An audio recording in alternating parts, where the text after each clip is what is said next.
Last month, I met absolutely zero men. And this is despite the fact that I spend all of my time helping smart women like you go out and meet ambitious, educated professionals who could potentially become your life partner. So, why is it that last month I met zero men myself who could potentially be my life partner? That's what I'm going to explain to you in today's video. My name is Malaika Neri. I'm a professional matchmaker working with ambitious, high achieving women who want to find someone who can actually complement their life. In this video, I'm going to walk you through why I didn't meet any new men last month and why that was actually intentional. Number one, I want to start by saying that sharing these monthly dating reports is my way of being totally transparent with you and building trust and showing you how I go about organizing my own dating life so that I can meet a husband material man as quickly as possible and with the least amount of time and energy. So the number one thing to mention is that I actively focused on not going out last month. I've been going out a lot. I have gone to so many events, and this year I have met over 1,000 people through 100% organically through live in-person events. I was really tired. And I also realized a key fact. My goal was to meet entrepreneurs like me, men who have successful companies, who work fully remotely and who can travel. This is something I really want to share with my partner, being able to travel and work remotely from a foreign country. And so my goal was to meet other men who also have their own companies. But the more that I went out, the more I realized that men who have successful companies don't go out. In fact, they barely have social lives at all. When I did meet this guys, it was at private invitation only events. They were there either because they were the speaker at the event, so they had been invited to speak at the event, or because they were a guest at a private, very exclusive party. So these men were not just randomly out at meetups. They were only at events where either they had been invited to speak or they were a guest and it was a private invite only party. So I realized that in my case, trying to meet successful entrepreneurs, they were not going to be out and about at meetups. This is very different to when my goal was to meet successful corporate professionals. Successful corporate professionals want to go to meetups all the time because their jobs don't allow them to grow their circle, except for, people who work in their industry, many of whom are older and married. So successful corporate professionals are always at the meetups and they are paid no matter what they do. So if they have a productive day at work, or if they do absolutely nothing that whole day and just check their email or even watch Netflix, they will still get paid. So they are at meetups in the evenings and on weekends. And when I did go to meetups, I met tons and tons and tons of single, successful corporate professionals who were actively looking to settle down with the right woman. Point number one. Point number two, I realized that the guys who I was meeting were at invitation-only events. And I did meet a few of these guys at invitation-only events. But obviously, these events are not every single week. I can't always predict when I'm going to get invited. And it's not a really consistent strategy. I can't plan to go to invitation-only events because I don't control me getting invited. So I needed a different approach. And point number three, perhaps most importantly, is that the successful entrepreneurs I did meet who matched my criteria, they worked 12 hours a day. They were hyper productive. They had lots of meetings. They all have teams who help them run their companies. And so I realized that they just had very little free time. The little free time that they had on a daily basis, they spent doing sports, because the only thing that helps you keep going as a successful entrepreneur is to take incredible care of your mind and your body so that you can perform at that level and work 12 hours a day. I myself do this. I spend about 2 hours a day doing sports, sometimes more, and definitely on the weekends, I'm out of the house doing sports all day long. It helps me keep my mental health going and helps get the endorphins going so that I feel good and I want to pour that energy back into growing my company. This is the exact same case for these guys, and therefore they did not have energy to go to random meetups on weeknights. So if you're trying to meet a successful entrepreneur, they're probably not going to be at meetups. But if you're trying to meet corporate professionals, they are at the meetup. So if that's your goal, to meet a successful corporate professional, you should be going to meetups, because if a successful corporate professional is working 12 hours a day, he probably doesn't have time to date you at all. So what did I do instead? Knowing that the guys I want to meet were not going to be at the meetups, I couldn't plan to go to invite-only events to meet them, and they also work 12 hours a day. What did I do instead?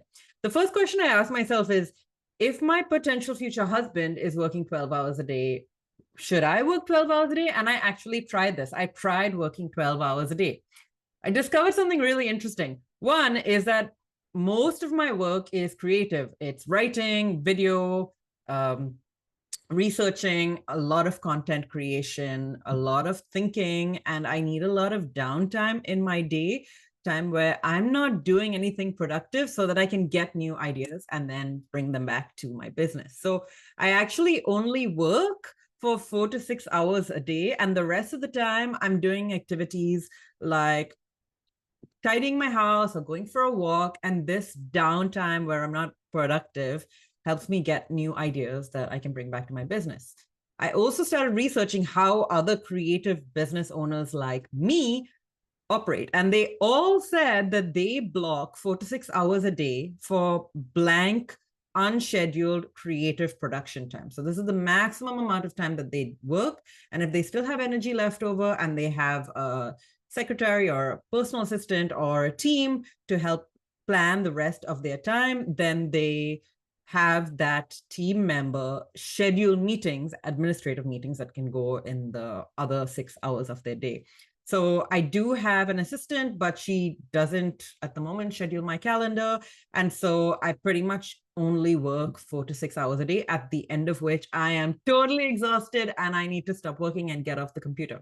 That was fact number one. I realized that I don't work like these men. And if these guys are working 12 hours a day, they are not doing creative work. This was a huge learning to realize that my future husband is not creative. He and I are going to be totally different. He is an executive. He is managing, organizing, coordinating, whereas I am doing creative work. So I need that downtime, and he needs a full calendar so that he can be at his best.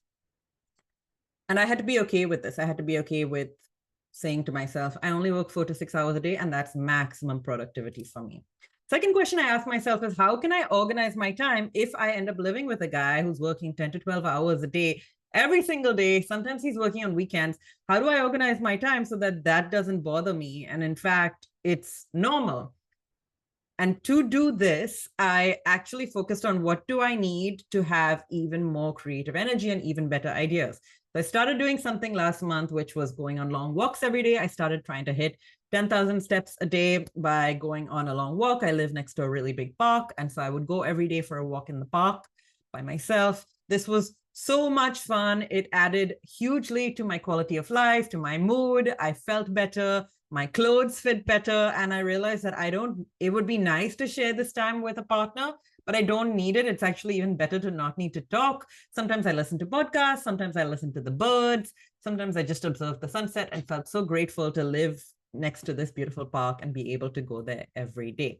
So that was number two. I realized that I could fill the other 6 hours of my day with non-productive activities like going for a walk, and this was perfectly acceptable, and I actually didn't care at all that I was either doing it alone or just not being with a potential partner and not trying to meet people either during that time.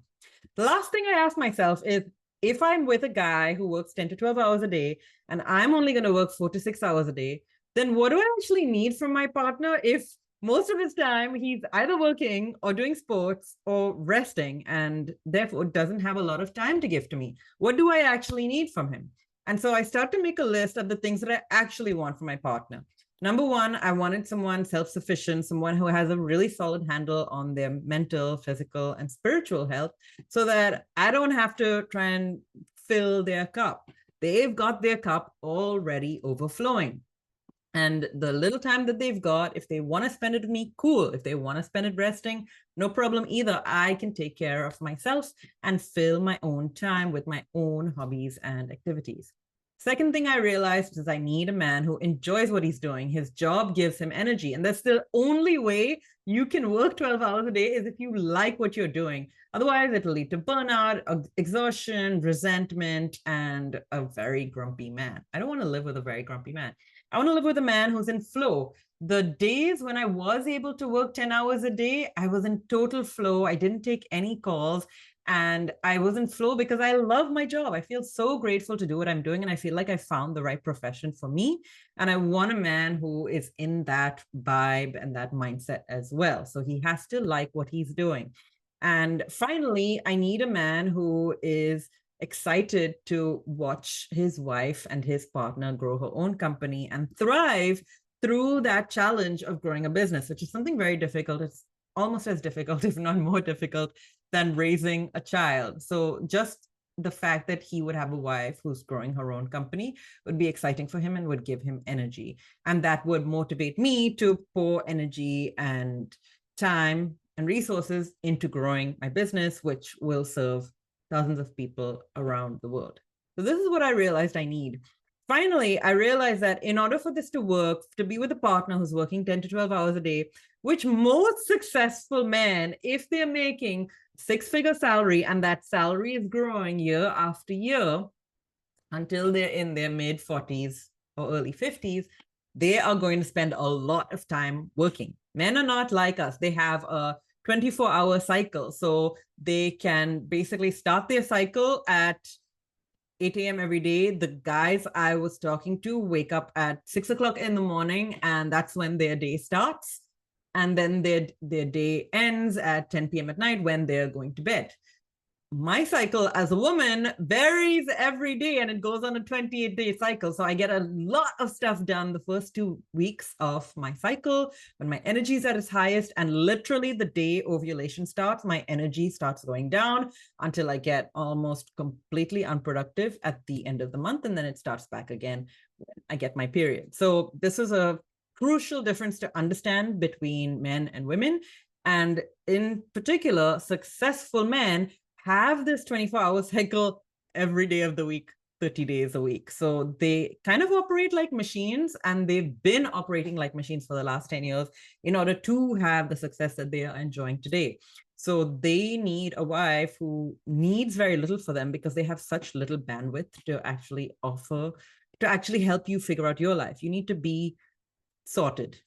And that is what I realized in getting to know successful professionals. They need someone who's sorted, who actually needs very little from them. And so they're not trying to look after their partner. Their partner can look after herself. And in fact, she enhances their life because she's in a positive mood and she has good health. This way, it doesn't endanger the success that they have, doesn't make them take time away from work and their careers, and it reinforces their sense of stability and security so they can continue growing and building their careers. In order to make this happen smoothly and fluidly, I realized that we need to share the same lifestyle from before we even meet each other. So I can only focus on men who are living a lifestyle very similar to what I'm living today, which is I live in a major international city. I live inside the city. I don't live in the suburbs, so I have very little commuting. And even if I do commute and I go somewhere, I go by bicycle, or the best, in the worst case scenario, I'll take public transport. I don't drive a car. My commute is a maximum of 15 to 30 minutes. I don't spend anything longer than that going to another part of the city. I don't go out very much. And if I do go out, it's to spend time with friends, and it's planned in advance. There's very little spontaneity in my life. And I spend a lot of my time doing sports close to my home. The more that I got to know successful professionals, whether they were corporate professionals or entrepreneurs, the more I realized that they all shared this lifestyle. They were registered to a high-end gym or some kind of yoga studio or karate or Muay Thai, whatever their interest was, near their home. So in a 1.5 kilometer radius, they walked there on a daily basis. Some of them went to meditation centers. So this is not a big thing in Paris where I live, but in some cities, this is really popular, especially with guys who work as software engineers and the like. They really like going to meditation centers, but it's always a place close to their home. the more successful the guys were, the less they traveled. And that's what I realized, is that these guys are not heavy travelers. Their life requires a lot of stability. And so unless they're traveling for work, they don't really travel even to go on holiday, unless it's like a once a year ski trip or once a year trip to like Costa Rica for 3 weeks. And the final thing that I learned and I did over the last month, not going out, is that I drilled down on serious options. So I realized that these highly successful men, they had an executive's approach to love in the same way as they had an executive approach to everything in their life. So because their lives are so highly scheduled and they have very little free time, very little mental bandwidth, everything is scheduled. Everything is a decision that is made as quickly and as simply as possible. Because they have to make so many decisions at work, they try to make everything as frictionless as possible. So what does this actually look like? It means that you need to communicate to them directly, straightforward. This is what I can offer to you. This is who I am. And this is what I am expecting in a partner. So they know what you're looking for. They know what their life will look like with you, and they know exactly who you are all before you've gone on a single date. To get my thoughts aligned, I actually put all of this into a document. Now, when I work with my students inside the Perfect Match program, we'll call this document your ideal partner profile. And we put it together. It's a description of your lifestyle, values, and mindset, so that you can literally give it to the guy and he's like, oh, that's me, because it's aligned. So I did this for myself. I wrote down who I am, what I do, how I spend my time, what time I wake up in the morning, what time I go to bed, what I eat, how often I visit my family, into a document. And doing this helped me realize what I can offer a partner, what I expect in return, and where my margins are, where I can be a little bit flexible. It made me realize that I'm actually an option for very, very few people. And the guys who I'd met, who I felt I was a match to, I literally emailed them and said, I'm interested in you. This is who I am. This is what I can offer you. Would you like to get to know each other better? And they replied and they were like, yes, you sound awesome. Great. Let's get to know each other better. It was super simple. It was almost transactional, and it was like a business conversation, because marriage is a business partnership. It's a financial, economic, and social contract between two individuals that is legally binding. So if you want to get married to a successful professional, you need to treat it like a business deal that has massive repercussions if it does not work out. It's very expensive to get out of a marriage. And so doing this, number one, made it easy for me to get my thoughts organized and be very honest about what I can offer and expect from a guy. But it surprisingly made it so simple for the guys to say yes or no, because they knew exactly what was expected of them.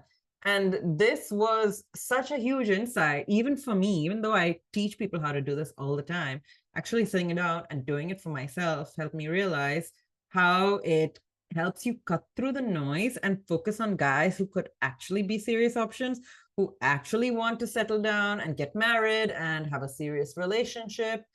And therefore you can ignore everyone else who isn't. It also helped, it made it super easy for me to attract those kind of guys.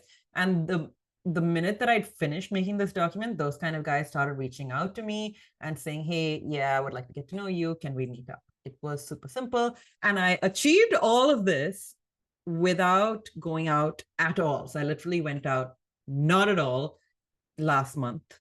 Even though I could, I just focused on work, sports, and I think I went out to dinner with friends like twice. So this is how I got 4 dates on my calendar. So 4 different guys without going out at all